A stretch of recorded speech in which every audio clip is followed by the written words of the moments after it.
salam tercurah kepada junjungan kita Nabi besar Muhammad sallallahu alaihi wasallam bersama para keluarga, para sahabat dan umatnya yang setia istiqomah di jalannya hingga akhir zaman. Jamaah Masjid Baitul Mu'minin, sebagaimana biasa setiap Ahad pekan kedua di masjid kita selalu diadakan kajian Sirah Nabawi yang diasuh oleh guru kita Al Habib Ahmad bin Mustafa As-Sagaf. Alhamdulillah beliau sudah berada di tengah-tengah kita.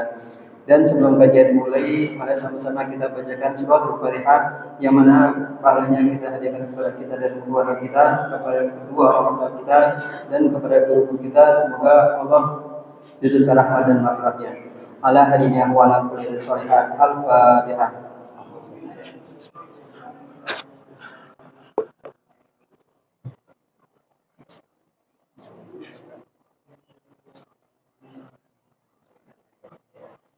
Amin amin ya rabbal alamin. Demikian kami sampaikan, kurang lebihnya mohon maaf, dan setelah pengumuman ini kami tutup kepada Al Habib, kami silakan. Assalamualaikum warahmatullahi wabarakatuh.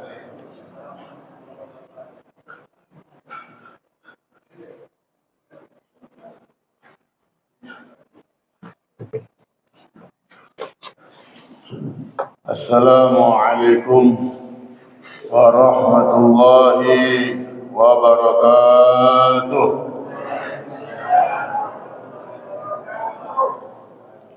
Bismillahirrahmanirrahim. Alhamdulillah alladzi hadana lihadza wa ma kunna linahtadiya laula an hadana Allah. Wassalatu wassalamu ala sayyidina Muhammad الفاتح لما أغلق والخاتم لما سبق ناصر الحق بالحق والهادي إلى صراطك المستقيم وعلى آله وصحبه حق قدره ومقداره العظيم. أما بعد فسبحانك لا علم لنا إلا ما علمتنا إنك أنت العليم الحكيم. رب اشرح لي صدري ويسر لي أمري واحلل عقدة من لساني يفقه قولي وسدد لساني واهد قلبي بحق سيدنا محمد صلى الله عليه وسلم. معاشر الحاضرين والحاضرات رحمكم الله.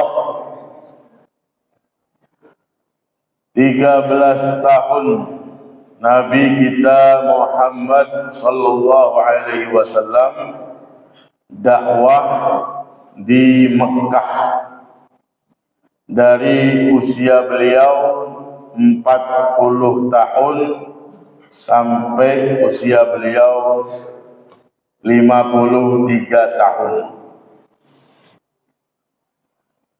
13 tahun dakwah di Mekah. Misi Nabi Muhammad SAW hanya 2 saja. Yang pertama, mengajak umat manusia untuk menyembah Allah dan tidak menyekutukannya. Kemudian yang kedua, memberi peringatan kepada umat manusia bahwa setelah kematian ada kehidupan, ada pembalasan yang berujung kepada surga atau neraka. Inilah 2 misi dakwah Nabi Muhammad SAW 13 tahun di kota Mekah. Beliau mendapatkan perlawanan, beliau mendapatkan rintangan sampai pada puncaknya masuk tahun ke-14 dari kenabian di bulan Safar. Orang-orang kafir Quraisy mereka berkumpul di Darun Nadwah. Darun Nadwah ini seperti gedung parlemen Mekah. Posisinya dekat sekali dengan Ka'bah, di mana di tempat tersebut orang-orang Quraisy memberikan keputusan untuk Mekah. Pada bulan Safar tahun ke-14 dari kenabian Nabi kita Muhammad SAW, mereka rapat di Darun Nadwah untuk bagaimana menghentikan dakwah Nabi Muhammad SAW, yang mana Muhammad ini sekarang sudah berhasil mengajak orang-orang luar Mekah, yaitu orang-orang Yasrib, nama dahulu dari kota Madinah. Sehingga banyak sahabat-sahabat Nabi saat itu yang sudah hijrah sedikit demi sedikit, sembunyi-sembunyi menuju ke Yasrib. Bahkan Nabi telah mengutus sahabatnya Mus'ab bin Umair untuk berdakwah di Madinah atau di Yasrib, untuk mengajarkan orang-orang Yasrib yang sudah masuk Islam, mengajarkan Al-Quran, dan juga untuk mengenalkan Islam kepada orang-orang Yasrib yang belum masuk Islam, sehingga Yasrib berkembang pesat orang-orangnya pada masuk Islam. Akhirnya Rasulullah SAW memerintahkan sahabat-sahabatnya untuk hijrah ke Yasrib, di mana sebelumnya ketika sahabat-sahabat Nabi banyak disiksa, Rasulullah memerintahkan untuk hijrah ke negeri Habasyah, Afrika, sampai 2 kloter. Karena Rasulullah SAW mengatakan kepada sahabat-sahabatnya bahwasannya di Habasyah atau di Afrika ada seorang raja yang baik, yang jika ada orang datang meminta perlindungan atau suaka akan diberi perlindungan. Sampai para sahabat Nabi hijrah ke Habasyah kloter pertama dan kloter kedua. Karena tempat yang lebih dekat yaitu Yasrib berkembang Islam di sana, maka hijrah berikutnya adalah ke daerah Yasrib. Yang belum hijrah hanya Rasulullah SAW dan keluarganya, Siti Fatimah, kemudian Ummu Kulthum, kemudian Zainab yang saat itu sudah menikah. Begitu juga Sayyidina Ali bin Abi Thalib yang ada di rumah Nabi Muhammad, Sayyidina Zaid bin Harithah, pembantu Siti Khadijah. Siti Khadijah saat itu sudah wafat. Kemudian istri Zaid bin Harithah yaitu Ummu Aiman, kemudian putranya sahabat Usamah bin Zaid. Orang-orang yang ada di dalam rumah Rasulullah SAW belum berhijrah. Begitu juga keluarganya sahabat terdekat Nabi, yaitu Sayyidina Abu Bakar As-Siddiq.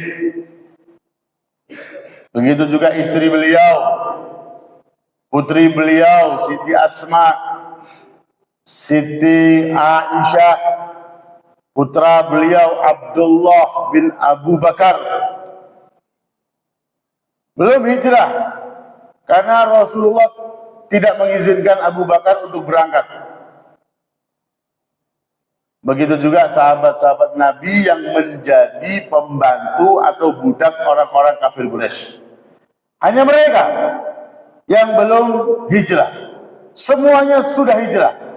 Bahkan kloter kedua yang ke negeri Habasyah masih berada di sana. Di antaranya adalah menantu Nabi Muhammad, yaitu Sayyidina Utsman bin Affan, dan putri Nabi Muhammad, yaitu Siti Ruqayyah, dan 80 sahabat yang lainnya yang ada di negeri Habasyah. Begitu juga sahabat Ja'far bin Abi Thalib dan istrinya Siti Asma binti Umays. Mereka dan 80 orang berada di negeri Habasyah. Baru kembali ke Madinah saat Rasulullah sudah menguasai Madinah mutlak. Karena orang-orang Yahudi Madinah diusir oleh Nabi Muhammad SAW karena mereka berkhianat sampai 3 kali.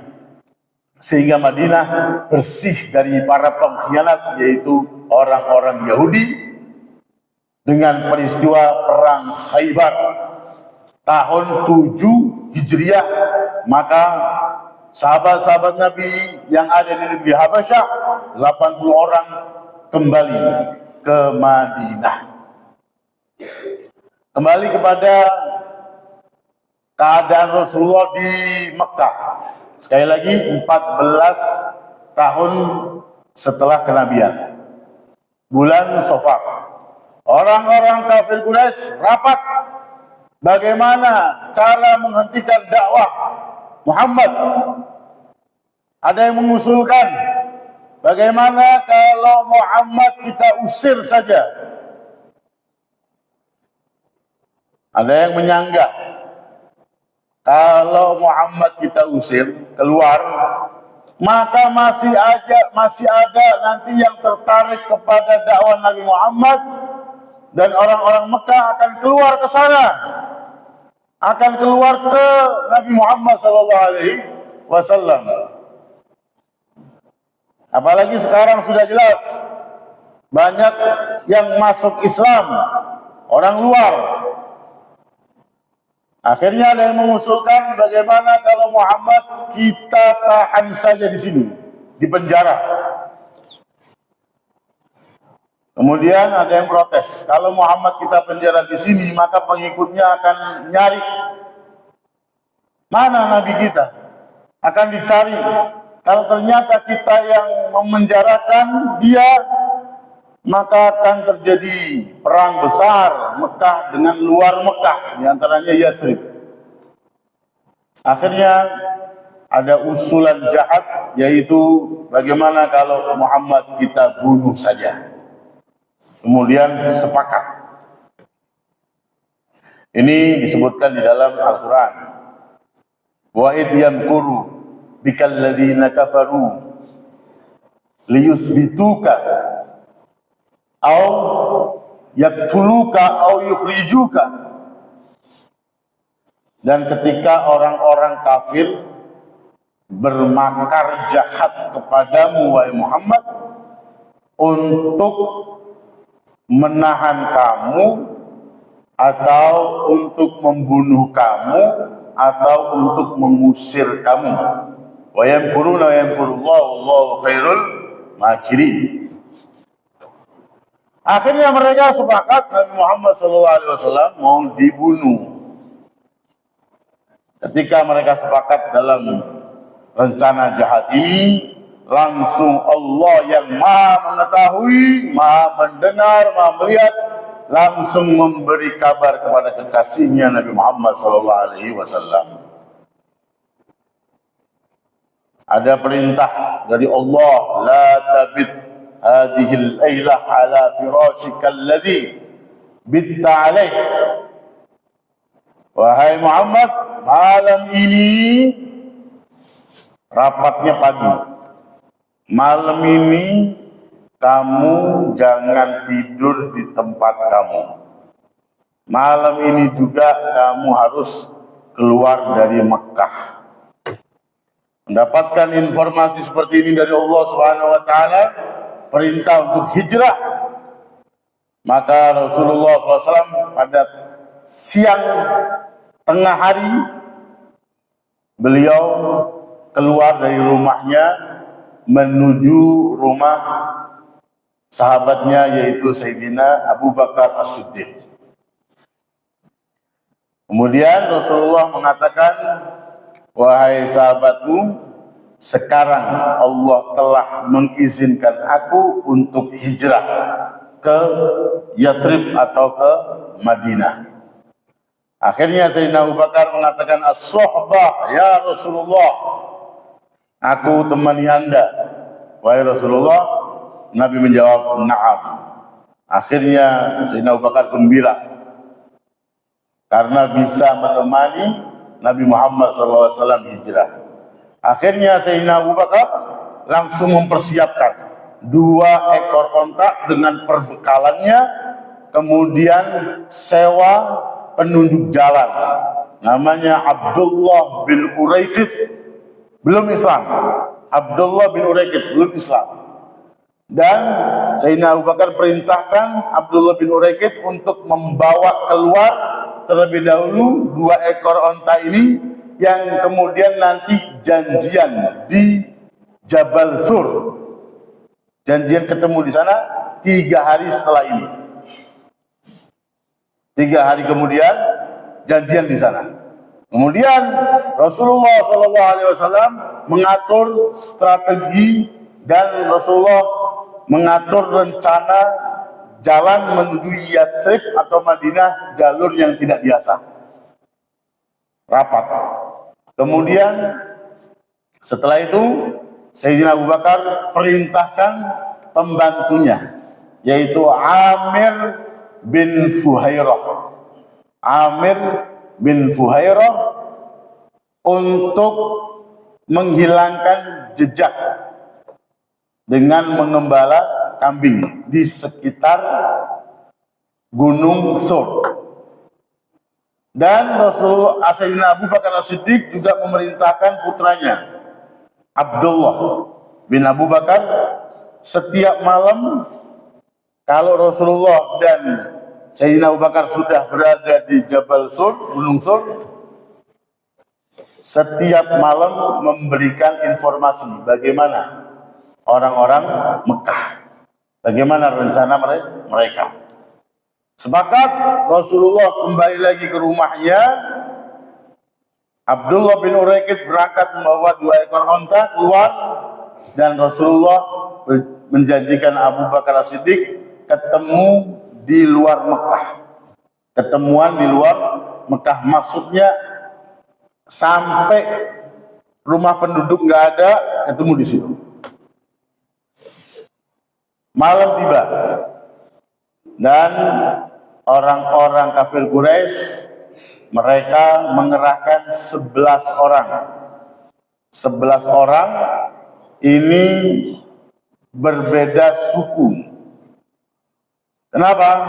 Karena kalau keluarganya Muhammad, yaitu Bani Hashim, Bani Muttalib, menuntut akan terbunuhnya Nabi Muhammad, maka mereka tidak bisa menuntut 1 orang atau menuntut 1 suku, karena 11 suku semuanya ikut membunuh Nabi Muhammad SAW. 11 orang mengepung rumah kecil Rasulullah SAW. Mereka berada di depan pintu rumah Rasulullah SAW dari mulai setelah Isya. Mereka mengawasi rumah Nabi Muhammad dan mereka mendapati ada pergerakan di dalam rumah Nabi Muhammad SAW. Artinya Muhammad ada di dalam. Di antaranya adalah Abu Jahal. Abu Jahal dengan bangganya, sombongnya mengatakan kepada teman-temannya, dia mengatakan, lihatlah sekarang, itu orang di dalam yang ngajak kita. Katanya kalau ikut dia dapat surga dan ngancam kita. Kalau nggak ikut dia kita dapat neraka nanti setelah mati, ada kehidupan neraka atau surga. Lihat, sebentar lagi dia akan mati tangan kita. Dengan sombongnya seperti itu.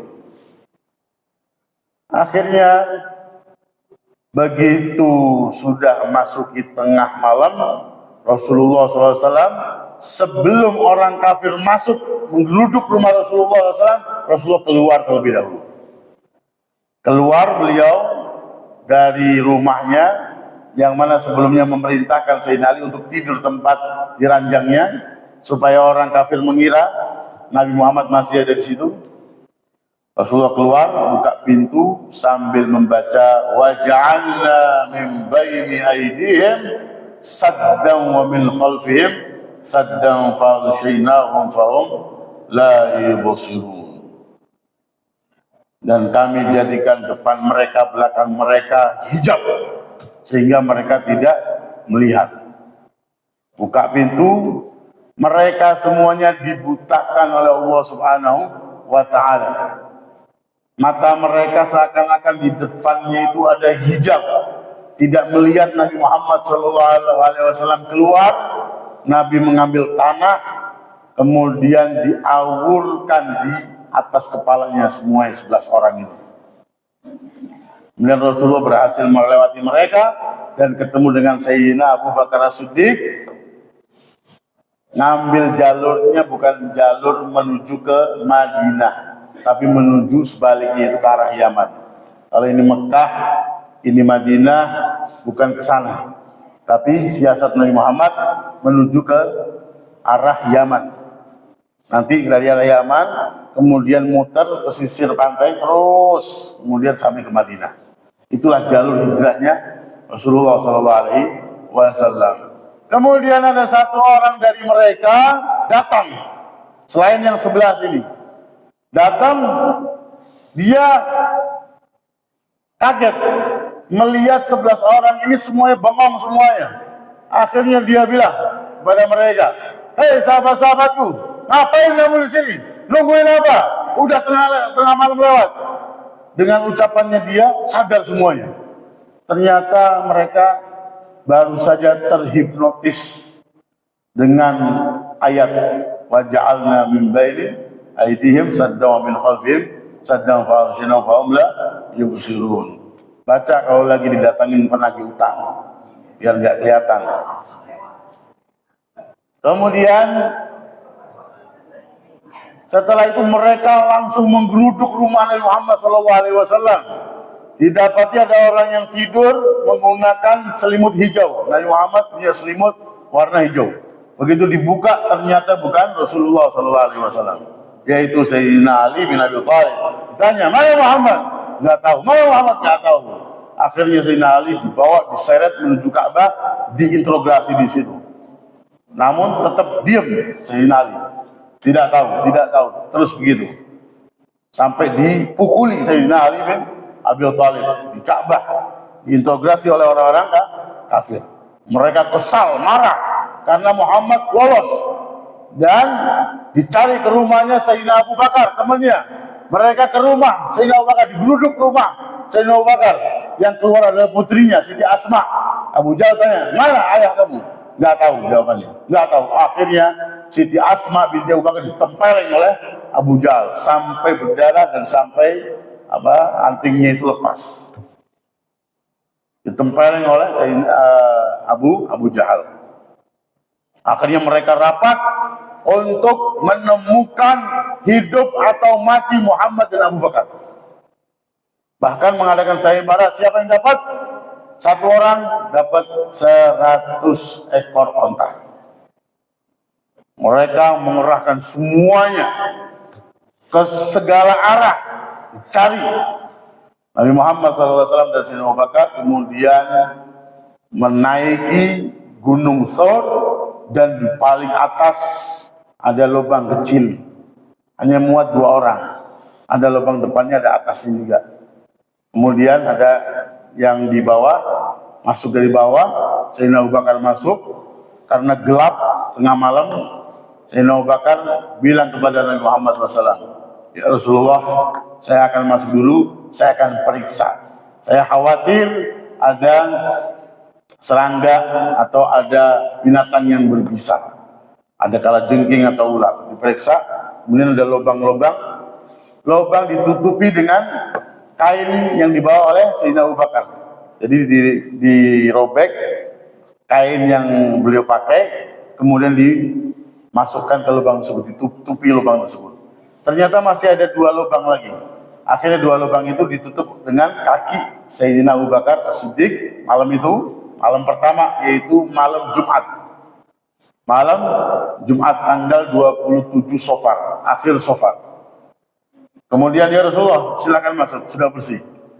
Ingat, 2 lubang ditutup dengan kakinya belonjor. Kemudian Rasulullah masuk, langsung istirahat. Rasulullah istirahat di pangkuannya Sayyidina Abu Bakar. Ternyata ada suatu peristiwa, ada kejadian, Sayyidina Abu Bakar dipatok ular, sengat ular di satu lubang kakinya. Karena tidak mau mengganggu istirahat Rasulullah SAW, ditahan oleh Sayyidina Abu Bakar sampai mengeluarkan air mata dan menetes ke wajah Nabi Muhammad SAW yang sedang tidur di bawahnya. Nah, Sayyidina Nabi Muhammad bangun, mengatakan, wahai Abu Bakar, kenapa kamu nangis?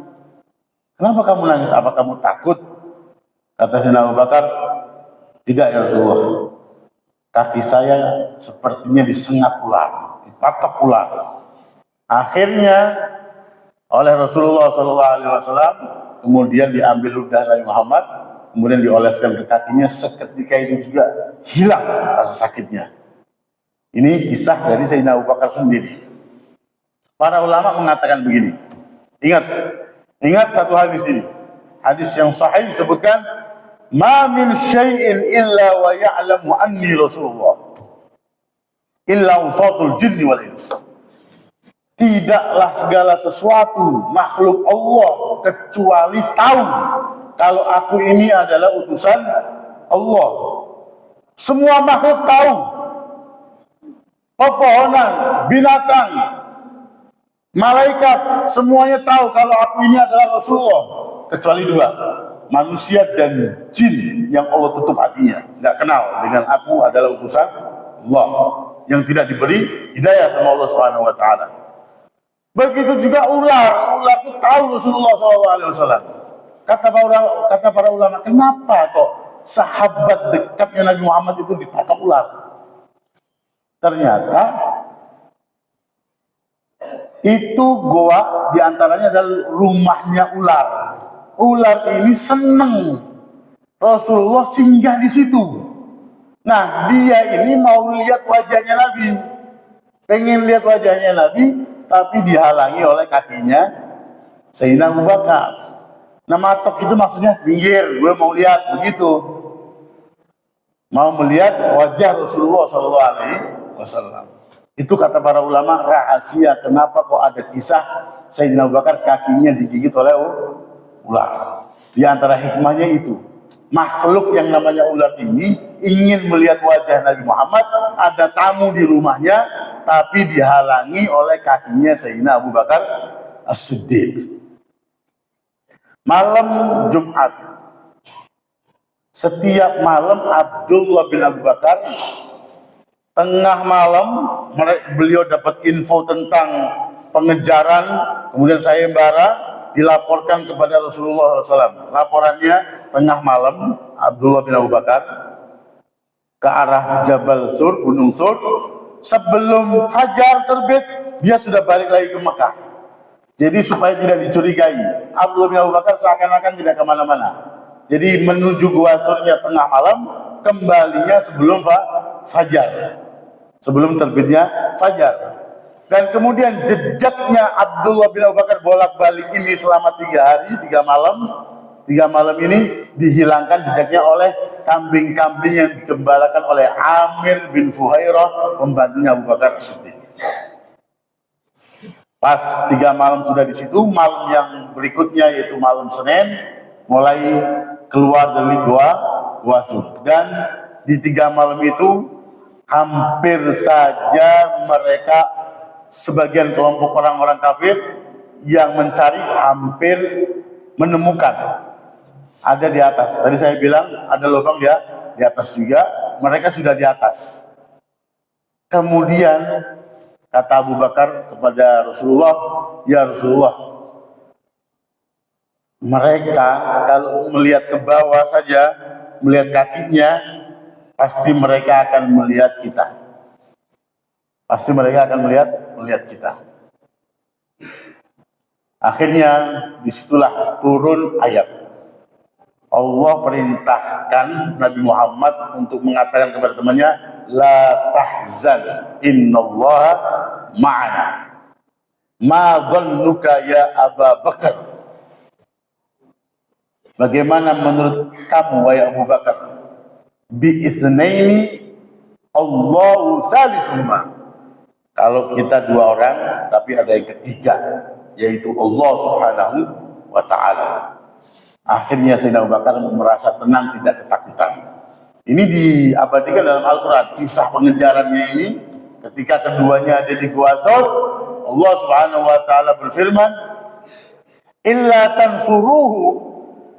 Kalau kalian wahai umat Nabi nggak mau bantu dakwahnya Rasulullah SAW, kalian nggak mau bantu dakwahnya Nabi Muhammad SAW yang punya ilmu, nggak mau ngajar, kemudian yang bukan ulama nggak mau ngaji, itu bentuk nggak mau bantu dakwahnya Rasulullah SAW, nggak ngaji, nggak ngajar, itu namanya nggak bantu Rasulullah. Kalau kalian wahai umat Rasulullah nggak mau membantu dakwahnya Nabi, nggak mau bantu syiar Islam, ingat, faqad nasarahullahu id akhrajahu alladhina kafaru thaniya itsnaini id huma fil ghari id yaqulu li sahibihi la tahzan innallaha ma'ana fa'anzalallahu sakinatahu alaihi wa ayyadahu bijunudin lam tarawha wa ja'ala kalimatal ladzina kafaru sufla wa kalimatullahi al-ulya wallahu azizul hakim.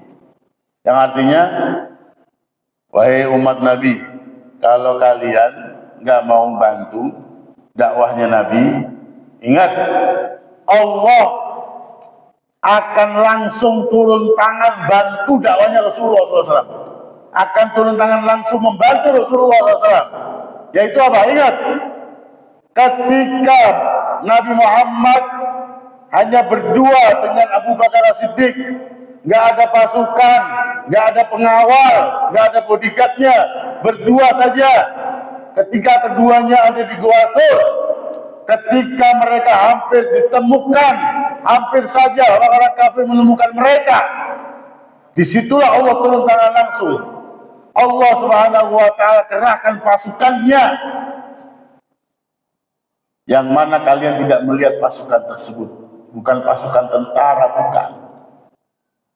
Dalam riwayat pasukan di sini maksudnya adalah laba-laba dan burung merpati. Yang kalian tidak melihatnya, maksudnya kalian nggak anggap itu adalah pasukan Allah Subhanahu wa taala. Allah hanya mengerahkan pasukan yang menurut kalian itu bukan pasukan lemah, laba-laba sama burung merpati. Tapi ini pasukan Allah Subhanahu wa taala. Yang mana dengan ini saja Allah selamatkan Nabi Muhammad SAW dan sahabatnya Abu Bakar. Dan saat itu Rasulullah mengatakan kepada sahabatnya, la tahzan innallaha ma'ana. Dan Allah jadikan kemenangan pada umat Islam, dan Allah Subhanahu wa taala jadikan kekalahan pada orang-orang kafir dengan langsung bantuan Allah Subhanahu wa taala. Kalau kalian nggak mau membantu Rasulullah SAW. Akhirnya pada malam Senin mereka keluar, Rasulullah, Sayyidina Abu Bakar, Abdullah bin Uraikid menunjuk jalan, dan kemudian Amir bin Fuhairah. 4 orang hijrah ke Madinah. Yang masih tinggal di Mekah berarti siapa? Keluarganya Nabi dan keluarganya Abu Bakar as-siddiq, terutama yang perempuan-perempuan belum hijrah.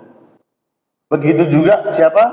Orang-orang sahabat-sahabat Nabi yang lemah, yang mereka nggak punya kekuatan, nggak punya harta, yaitu para pembantu dan para budak masih ada di situ. Akhirnya berangkat hari Senin sampai hari Senin. Berangkat hari Senin sampai hari Senin di Kuba. Sampai hari Senin di Kuba. Kemudian di situ awal Rabiul Awal, hari Senin, Rasulullah membangun masjidnya, yaitu masjid pertama yang dibangun oleh Nabi, Masjid Kuba. Hari Senin, hari Selasa, hari Rabu, hari Kamis. Kemudian dalam riwayat hari Jumat baru beliau menuju ke jantung kota Yathrib. Kotanya ya Yathribnya. Kalau Kuba ini pinggiran, makanya jaraknya 3 kilo sekarang, 3 kilo dari Masjid Nabawi. Kemudian Nabi Muhammad SAW sebelum memasuki Yathrib saat itu, Nabi pas Jumat di tengah jalan. Akhirnya Nabi Muhammad SAW sholat Jumat pertama di situ. Sholat Jumat pertama Rasulullah SAW bersama penduduk di situ. Ada masjid nggak? Nggak ada. Masjid hanya satu saat itu, hanya Masjid Kuba saja. Belum, nggak ada masjid. Itu Rasulullah sholat, karena sholat Jumat itu nggak mesti di masjid. Nah, nanti kemudian oleh para khalifah setelahnya, ini setelah Khulafaur Rasyidin, dibangun itu tempat di mana sholat Jumat Rasulullah pertama kali dibangun apa? Masjid, namanya Masjid Jumat. Padahal masjid itu juga nggak dibikin Jumatan, tapi namanya Masjid Jumat. Jadi kalau di Jazirah Arab itu masjid itu banyak, tapi nggak semuanya dipakai buat sholat Jumat. Bedanya kalau di kita musola, kalau di sana masjid. Banyak masjid bahkan berdekatan, dekat-dekat. Ingat, tapi nggak dibikin sholat Jumat. Di sekitar Masjid Nabawi yang pernah umroh, ada Masjid Abu Bakar, ada Masjid Umamah, ada Masjid Ali bin Abi Thalib, ada Masjid Bilal, ada Masjid Imam Bukhari. Banyak masjid, tapi semuanya tidak dipakai buat sholat Jumat. Nah, kemudian di perjalanan hari Senin sampai ketemu Senin itu ada beberapa peristiwa, tidak saya ceritakan di sini. Kemudian Rasulullah setelah sholat Jumat, kemudian masuk kota Madinah, beliau langsung mengatakan, hadihi, ini kota ini bukan Yathrib lagi. Hadihi Madinatu Rasulillah Sallallahu Alaihi Wasallam. Ini adalah kotanya Rasulullah. Bahasa Arabnya kota itu apa? Madinah. Kota Jakarta, Madinah Jakarta. Kota Bekasi, Madinah Bekasi. Bahasa Arabnya kota itu Madinah. Nah, Rasulullah langsung mengatakan, hadihi Madinatu Rasulillah SAW. Ini adalah kotanya Rasulullah SAW yang kemudian kita singkat dengan Madinah saja. Yang kita singkat dengan Madinah. Dan setelah itu, maka yang mengatakan ini adalah Yathrib, itu makruh hukumnya. Makruh hukumnya mengatakan kota Madinah itu Yathrib setelah dinamakan hadihi Madinatu Rasulillah sallallahu alaihi wasallam, dan Rasulullah disambut dengan qala al-badru alaina min saniyatil wada' wajib syukru alaina ma da'a lillahi da ayyuhal mab'usu fina jita bil amril muta'. Kemudian ketika Rasulullah sudah singgah di satu rumah sahabatnya, yaitu Abu Ayyub Al-Ansari, dan di sebelah rumah Abu Ayyub Al-Ansari ini ada tanah kosong, di situ ada kuburan lama, ada tanah yang tanah yang enggak rata, ada beberapa pohon kurma yang sudah rusak, dan biasa buat tempat jemur kurma itu tanah dibeli oleh Nabi Muhammad SAW. Tanah tersebut milik 2 anak yatim, dibeli oleh Rasulullah SAW dan dibangun di situ masjid dan rumahnya Rasulullah Shallallahu Alaihi Wasallam. Nah, kemudian Rasulullah perintahkan Abdullah bin Uraikid untuk kembali ke Mekah untuk mengambil keluarganya Rasulullah Shallallahu Alaihi Wasallam yang perempuan dan keluarganya Sayyidina Abu Bakar As-Siddiq. Tinggal sisa siapa? Sahabat-sahabatnya yang lemah. Karena Rasulullah berhasil selamat dan masuk kota Madinah, orang-orang kafir Mekah marah luar biasa. Akhirnya sahabat-sahabatnya yang ada di Mekah itu disiksa terus-terusan, dipenjara, artinya ditahan, disiksa. Akhirnya Rasulullah mendoakan mereka pada sholat, setiap sholat dengan kunut. Mendoakan mereka dengan kunut. Dan sahabat Rasulullah itu melihat bagaimana Rasulullah mendoakan. Terkadang mendoakannya setiap sholat, kadang waktu subuh saja, kadang mendoakannya itu sebelum ruku, kemudian kadang mendoakannya setelah ruku pada waktu i'tidal. Dan dengan pandangan sahabat yang banyak melihat Rasulullah SAW ini, di beberapa tempat Rasulullah sholat di sini, Rasulullah sholat di sini bersama berjamaah, kemudian mendoakan, maka disinilah terletak perselisihan para ulama dengan hadis-hadis sahabat Nabi yang banyak melihat Rasulullah mendoakan sahabat-sahabatnya yang lemah di Mekah dengan yang terkenal sekarang dengan kunut. Makanya mazhab Maliki itu kunutnya itu sebelum ruku. Mazhab Syafi'i kunutnya setelah ruku. Kemudian mazhab Ahmad bin Hanbal tidak ada kunut kecuali pada sholat witir saja. Dan semuanya sepakat ada kunut. Hanya saja tempatnya berbeda-beda dan waktunya berbeda-beda. Terlebih kalau ada musibah yang menimpa kaum muslimin seperti saudara kita di Gaza, maka disarankan untuk kunut, bukan hanya subuh saja, setiap sholat, terlebih-lebih pada waktu subuh. Doakan mereka. Seperti imam tadi juga saya lihat juga mendoakan saudara-saudara kita yang terkena musibah yang tertindas. Ini sejarahnya kunut. Jadi jangan dibikin perselisihan. Yang salah itu yang nggak sholat, itu aja sudah. Yang nggak benar itu yang nggak sholat. Yang kunut dan yang nggak kunut, mereka semuanya sholat semuanya. Ini sejarahnya kunut. Kemudian setelah itu Rasulullah SAW mengatur strategi diantaranya adalah harapan Nabi ingin menguasai Mekah, kota suci. Bagaimana caranya? Kemudian juga bagaimana caranya menaklukkan orang-orang kafir Quraisy yang susah sekali diajak masuk Islam. Nah, di kota Madinah inilah mulai jaya-jayanya Islam. Mereka beribadah dengan nyaman, dengan tentram. Persatuan Islam kuat, Islam berkembang kuat. Banyak yang datang dari luar ke kota Madinah. Dengan sebab hijrah inilah Islam jaya. Maka ketika masa Amirul Mukminin Sayyidina Umar bin Khattab, mereka ingin menentukan kalender Islam yang saat itu belum punya.